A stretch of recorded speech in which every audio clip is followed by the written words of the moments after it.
Oke. Assalamualaikum warahmatullahi wabarakatuh. Waalaikumsalam warahmatullahi wabarakatuh. Terima kasih Bapak Ibu atas kehadirannya. Hari ini saya Septiani Zaro, calon fasilitator daerah untuk 7 jurus PKIPN Kota Surabaya, akan membagikan praktik baik tentang on the job learning yang sudah saya lakukan di kelas. Bapak Ibu, dari 7 jurus yang saya terima, saya mengaplikasikan 2 jurus. Yang pertama yakni kenali potensi, dan yang kedua adalah kelola emosi. Di kelas 8F nih Bapak Ibu. Kenapa di 8F? Karena pada kelas 8 itu menurut teori perkembangan, maka mereka waktunya untuk merencanakan karir masa depan. Sehingga mereka harus sudah clear dengan potensi yang mereka miliki. Supaya apa? Potensi real mereka sama dengan bakat minat yang dimiliki. Nah, Bapak Ibu, bentuk instrumen yang saya gunakan ada 3, yakni angket gaya belajar, kecerdasan majemuk, dan karir riasek. Angket gaya belajar saya pilih karena bahasanya mudah dipahami anak-anak. Sedangkan yang kecerdasan majemuk sama karir riasek saya pakai aplikasi Bapak Ibu, namanya Aku Pintar. Boleh diterapkan di Bapak Ibu semuanya. Kenapa dipilih Aku Pintar? Karena aksesnya mudah, ketika mereka sudah selesai mengerjakan langsung muncul hasilnya sebagai referensi, tidak bisa menunggu terlalu lama. Nah, seperti ini Bapak Ibu, gaya belajarnya saya pakai Gform. Sedangkan kecerdasan majemuk sama riasek ini aplikasi Aku Pintar Bapak Ibu. Jadi langsung kelihatan, dia ada 4 jenis instrumen. Kemudian di minat nanti akan muncul 8 kecerdasan yang bisa dianalisis sama anak-anak. Mereka cenderung kemana? Kalau di riasek mereka akan cenderung diarahkan ke profesi nantinya. Kalau SMP maka yang paling dekat adalah penjurusan di SMA atau SMK. Nah, kemudian ini contoh hasil kerjanya anak-anak Ibu. Ini adalah hasil dari angket belajar. Kemudian ini angket kecerdasan majemuk, dan itu angket riaseknya. Nah, digunakan untuk apa?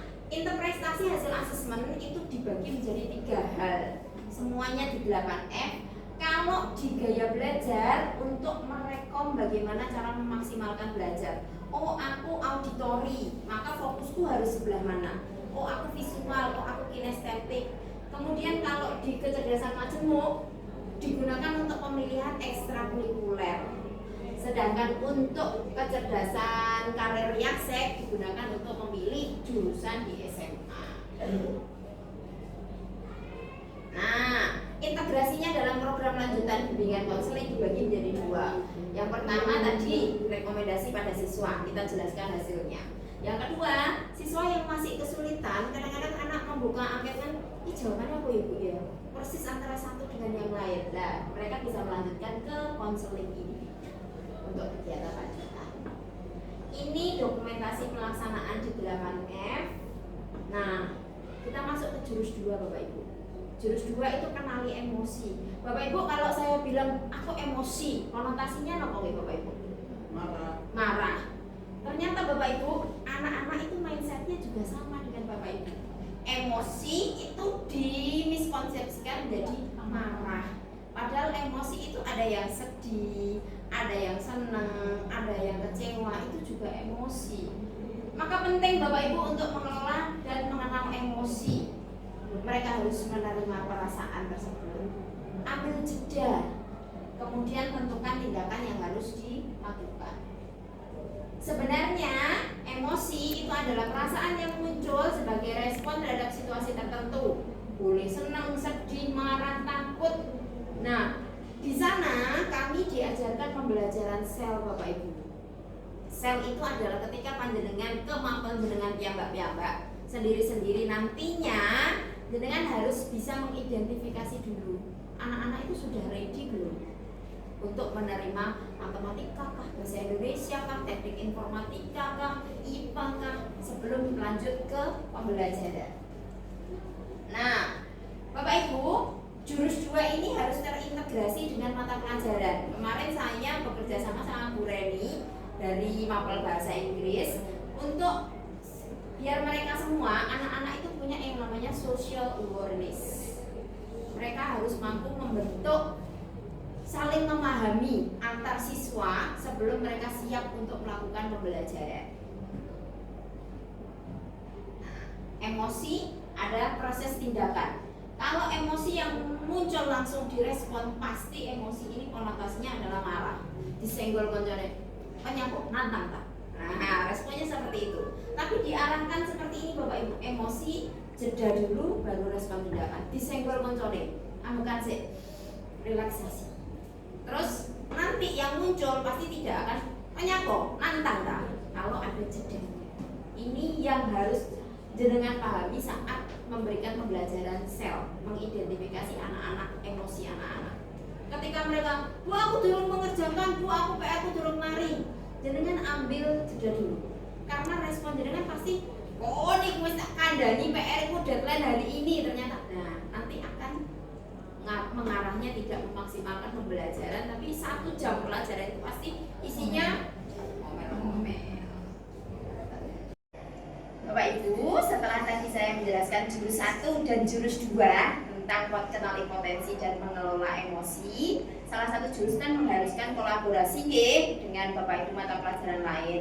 Mungkin ada yang bisa memberikan tanggapan, kira-kira rencana tindakan yang akan jenengan lakukan terkait kegiatan belajar mengajar yang jenengan laksanakan di kelas. Monggo Bapak Ibu. Ibu Anggi. Terima kasih. Ya, terima kasih Bu Zaro udah memberikan praktek baiknya bagi kami, apalagi khususnya untuk di jurus 1 sama jurus 2. Cuma saya sebagai guru informatika kan ini baru ya bagi saya juga. Yang mau saya tanyakan itu sebenarnya dalam pembelajaran khususnya informatika, apakah saya perlu untuk mengetahui dulu potensi emosinya si anak yang menggunakan jurus kedua kalau nggak salah tadi ya. Itu aja. Oke, terima kasih Bu Anggi. Seperti yang saya sudah jelaskan bahwa di sini itu ada konsep sel. Sel itu social emotional learning sama EMC 2. Bagaimana mengajarkan anak untuk social awareness. Jadi semua Bapak Ibu guru mapel sebaiknya saya rekomendasikan ketika mau memulai pelajaran itu harus istilahnya mengenali emosi anak-anak dulu. Apakah mereka senang, apakah mereka sedih, sehingga dengan proses belajar mengajar itu bisa dengan salurkan energi positif diterima juga dengan energi positif dari anak-anak. Ya, nanti filenya akan saya kirim deh. Harusnya ada. Belajar efektif itu sama dengan belajar cerdas lewat minat dan bakat. Jadi anak belajar bukan hanya seambil belajar, tapi mereka identifikasi dulu minat dan bakatnya, baru mereka bisa dikatakan belajarmu efektif untuk menunjang potensi dalam dirimu. Kemudian anak-anak dan kita diarahkan untuk mengendalikan emosi, bukan dikendalikan oleh emosi. Perasaan ya Bapak Ibu buatan marah. Terima kasih, mungkin itu yang bisa saya sampaikan di praktik baik ini. Terima kasih atas partisipasi